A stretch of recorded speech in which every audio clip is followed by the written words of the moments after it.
السلام علیکم، بسم اللہ الرحمن الرحیم۔ یہ واقعہ مجھے ایک امام صاحب نے سنایا تھا۔ یہ ان دنوں کی بات ہے جب ہم اپنے گاؤں موسیٰ زئی شریف میں رہا کرتے تھے۔ ہم 4 افراد پر مشتمل تھے، ہم 2 بھائی اور ہمارے امی ابو۔ مجھے پڑھائی میں بالکل دلچسپی نہیں تھی، میں سارا دن ہمارا گردی کرتا تھا۔ میرے گھر والوں کو میری بہت پریشانی تھی۔ میرے بھائی اور میرے ابو مجھے بہت ڈانٹتے تھے۔ انہوں نے مجھے ایک مکینک کے پاس بھی دکان پر کام سیکھنے کو لگایا، لیکن وہاں پہ بھی میں ان کا سخت ڈانٹنا برداشت نہ کر سکا اور میری لڑائی ہو گئی، مجھے دکان سے نکال دیا گیا۔ ایک دن ناشتے پر میری امی نے مجھے کہا کہ ہم تم کو حافظ قرآن بنانے کے لیے گاؤں کے مدرسے میں بھیج رہے ہیں، فوراً تیار ہو جاؤ۔ ہمارے گاؤں میں یہ رواج عام تھا کہ جب بچہ بہت تنگ کرتا تو اسے گھر سے دور کسی مدرسے میں بھیج دیا کرتے۔ یہی کچھ میرے ساتھ بھی ہوا۔ میں نے کافی احتجاج کیا مگر کوئی اثر نہ ہوا اور مجھے مدرسے بھیج دیا گیا۔ یہاں میرا کچھ دل لگ گیا، ہمیں پڑھنے کے ساتھ تفریح کا موقع بھی دیا جاتا۔ مدرسے کا نظام ہر لحاظ سے اچھا تھا۔ ہر کمرے میں 2 لڑکوں کو رکھا جاتا۔ میرا ساتھی بڑا ہی چالاک اور چاپلوس ٹائپ کا لڑکا تھا۔ میں اس کے زیادہ بولنے کی عادت سے بہت پریشان تھا۔ اس کا ذکر میں نے کئی بار مولوی صاحب سے کیا کہ مجھے اس سے الگ کیا جائے۔ ایک دن مولوی صاحب نے مجھے کہا کہ اب تمہارے ساتھ سلمان رہے گا۔ یہ بہت اچھی بات تھی کیونکہ سلمان ایک کم گو اور سنجیدہ لڑکا تھا اور صرف اپنی پڑھائی پر توجہ دیتا تھا۔ اوباش قسم کے لڑکے اسے بہت تنگ کرتے مگر اس نے کبھی کسی کو کچھ نہیں کہا تھا۔ اب جب وہ میرے ساتھ رہنے والا تھا تو میں نے سوچا تھا کہ میں اس سے پوچھوں گا کہ تم اتنے خاموش اور بزدل کیوں ہو؟ سلمان مدرسے کا لائق طالب علم تو تھا ہی مگر اس کی آواز بھی بے حد پیاری تھی۔ وہ جب نماز عشاء کے بعد کمرے میں قرآن شریف کی تلاوت کرتا تھا، میں اس کی تلاوت سنتا۔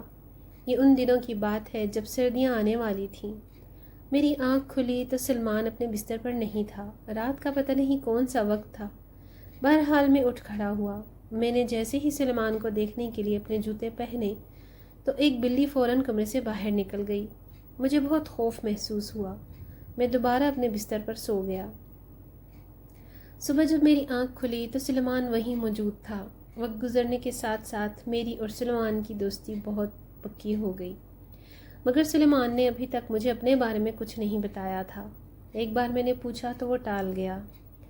سلمان کئی دفعہ میرے گاؤں جا چکا تھا مگر جب میں اس کے گاؤں جانے کی بات کرتا تو وہ ہمیشہ ٹال دیتا۔ میں نے سوچا شاید وہ بہت غریب ہے اور غربت کی وجہ سے مجھے اپنے گھر نہیں لے جاتا۔ ایک رات مجھے پیاس لگی، بستر سے اٹھا، یہ دیکھ کر حیران رہ گیا کہ سلمان پھر اپنے بستر پر نہیں تھا۔ اس کمرے میں وہ بلی موجود تھی۔ اسے دیکھ کر میں پھر ڈر گیا اور آیت الکرسی پڑھ کر سونے کی کوشش کرنے لگا۔ ابھی میں سونے کی کوشش کر ہی رہا تھا کہ وہ بلی سلمان کے بستر پر آ کر بیٹھ گئی۔ میں اور زیادہ خوف زدہ ہو گیا۔ ڈرتے ڈرتے میں کسی وقت دوبارہ سو گیا۔ صبح جب اٹھا تو سلمان اپنے بستر پر بیٹھا قرآن شریف کی تلاوت کر رہا تھا۔ پہلے میں نے سوچا اس سے رات والی بات کا ذکر کروں مگر میں خاموش ہو گیا۔ کچھ دنوں بعد سردی زوروں پر تھی۔ میں بہت گہری نیند سویا ہوا تھا۔ مجھے لگا جیسے کوئی مجھے جگا رہا ہے۔ میں نے جیسے ہی آنکھ کھولی تو سامنے سلمان کھڑا تھا۔ وہ بولا چلو میں تمہیں اپنا گھر دکھاتا ہوں۔ میں بہت حیران ہوا، ایک تو آدھی رات کا وقت اور سردی بھی بہت شدید۔ میں نے سلمان سے کہا یار صبح چلے جائیں گے، یہ کوئی وقت ہے گھر دیکھنے کا؟ مگر سلمان کی ضد تھی کہ ابھی چلنا ہے تو چلو ورنہ پھر کبھی مت کہنا کہ تمہارا گھر دیکھنا ہے۔ اس لیے نہ چاہتے ہوئے بھی مجھے سلمان کے ساتھ جانا پڑا۔ ہم نے سردی سے بچنے کا پورا انتظام کیا اور مدرسے سے نکل گئے۔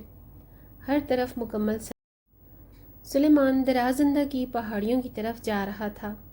اس نے جس طرف کا رخ کیا وہاں کوئی آبادی نہیں تھی اور گاؤں کے لوگ بھی وہاں کم ہی جایا کرتے تھے۔ میں کچھ خوفزدہ سا ہو گیا۔ درازندہ کی پہاڑیوں کا فاصلہ مدرسے سے کافی زیادہ تھا جس کی وجہ سے میں تھکاوٹ محسوس کر رہا تھا۔ پتہ نہیں ہم کتنا سفر طے کر چکے تھے کہ ایک جگہ سلیمان رکا اور پہاڑی پر چڑھنا شروع کر دیا۔ میں سلمان کے پیچھے ہی تھا۔ ہم نے آدھی پہاڑی عبور کی کہ سلمان اچانک رکا اور غائب ہو گیا۔ میرا خوف سے برا حال ہو گیا، میں پسینے چھوٹ گئے۔ مجھے سمجھ میں نہیں آ رہا تھا کہ میں کیا کروں۔ میں نے اس کو آوازیں دینا شروع کیں تو جواب میں مجھے اس کی آواز سنائی دی۔ وہ مجھے بلا رہا تھا مگر وہ کہاں تھا؟ تب مجھے اندازہ ہوا کہ آواز زمین کے اندر سے آ رہی ہے۔ اس وقت میری نظر اس پر پڑی۔ سلمان کی آواز واقعی اندر سے آ رہی تھی۔ وہ کہہ رہا تھا، اس طرف سے اندر آ جاؤ۔ میں بہت خوفزدہ تھا۔ میں نے سلمان سے کہا، اندر کیسے آؤں؟ یہ سوراخ تو بہت چھوٹا ہے، اس کے اندر آنا تو میرے لیے ناممکن ہے۔ سلیمان نے کہا، آنکھیں بند کر لو، پھر خود ہی اندر آ جاؤ گے۔ جب میں نے آنکھیں بند کیں اور تب کھولیں جب سلیمان نے مجھے کھولنے کو کہا۔ جب میں نے آنکھیں کھولیں میری حیرت کی انتہا نہ رہی۔ میں ایک خوبصورت محل نما گھر میں تھا اور میرے سامنے ایک خوبصورت لڑکی موجود تھی۔ میں اس کو بڑی حیرت سے دیکھ رہا تھا۔ سلیمان نے کہا، یہ میری بہن ہے۔ جس بلی کو دیکھ کر تم خوفزدہ ہو جاتے تھے وہ یہی تھی۔ یہ بلی کے روپ میں مجھ سے مدرسے میں ملنے آیا کرتی تھی۔ ہم انسان نہیں بلکہ جنات ہیں اور میں نے حافظ قرآن بننے کے لیے انسانوں کا روپ دھارا ہوا ہے۔ بعد میں اس نے مجھے اپنے گھر والوں سے ملایا۔ اس کے امی اور ابو نے میری بہت عزت کی اور یہ بھی کہا کہ میں ان کے اور سلیمان کے بارے میں کسی کو کچھ نہ بتاؤں۔ ہم کچھ دیر وہاں رہے اور صبح ہونے سے پہلے ہی مدرسے واپس آ گئے۔ بعد میں کئی بار میں ان کے گھر گیا اور ہر بار اس کے گھر والوں نے مجھے پہلے سے بھی زیادہ محبت دی۔ ہر مہینے گرمیوں میں ہمیں 2 مہینے کی چھٹیاں ہوتی تھیں۔ ایک دفعہ جب 2 مہینے کی چھٹیاں ملیں تو سلمان اپنے گھر چلا گیا اور میں اپنے بھائی کے ساتھ اپنے گھر آ گیا۔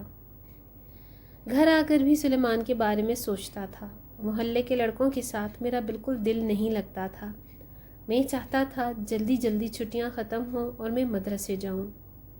ماں مجھے کہتی تھی کچھ دیر کے لیے باہر چلے جاؤ، مگر میں صبح نماز کے لیے مسجد جاتا اور سارا وقت اپنے گھر میں گزارتا۔ آخر 2 مہینے گزر گئے۔ میں نے اپنی تیاری مکمل کی اور گھر سے مدرسے کے لیے روانہ ہو گیا تھا کہ سلمان سے مل سکوں۔ شام کو مدرسے پہنچا مگر سلیمان نہیں تھا۔ میں نے سوچا آج پہلا دن ہے اس لیے نہیں آیا، کیونکہ اور بھی کافی لڑکے نہیں آئے تھے۔ مگر دوسرے دن بھی سلمان نہیں آیا۔ پھر 1 ہفتہ گزر گیا مگر سلیمان کا کچھ پتہ نہیں تھا۔ مدرسے میں بھی ان کے گھر کا کسی کو پتہ نہیں تھا۔ جب 1 مہینہ گزر گیا اور سلیمان کا کچھ پتہ نہیں چلا تو ایک دن میں نے خواب میں سلیمان کی ماں کو دیکھا جو کہہ رہی تھی، سلیمان مر گیا ہے، اب وہ کبھی واپس نہیں آئے گا۔ میری اچانک آنکھ کھل گئی اور میں بہت دیر تک روتا رہا۔ دوسرے دن صبح سویرے میں درازندہ کی پہاڑیوں کی طرف چل پڑا اور اس پہاڑی پر پہنچ گیا مگر وہاں کوئی سراغ نہیں تھا۔ میں کافی دیر وہاں سلیمان کو آوازیں دیتا رہا۔ جب کوئی جواب نہ ملا تو تھک کر واپس مدرسے آ گیا۔ اس رات میں نے پھر اس کی ماں کو خواب میں دیکھا۔ انہوں نے کہا، اب ہمیں تلاش مت کرنا کیونکہ اب ہم تمہارے سامنے نہیں آ سکتے، اور اس پہاڑی پر بھی مت آنا ورنہ کہیں ایسا نہ ہو کہ دوسرے جنات تم کو نقصان پہنچا دیں۔ پھر میں نے کبھی ان پہاڑیوں کا رخ نہیں کیا۔ آج کافی عرصہ گزر چکا ہے۔ اپنے شہر کی ایک مسجد میں پیش امام ہوں مگر جب کبھی سلیمان کی یاد آتی ہے تو آنکھیں بھر آتی ہیں۔ ویڈیو کو لائک اور شیئر ضرور کیجیے گا۔ مزید ایسی ویڈیوز کے لیے میرے چینل کو سبسکرائب کر لیجیے۔ اگلی ویڈیو تک اللہ حافظ۔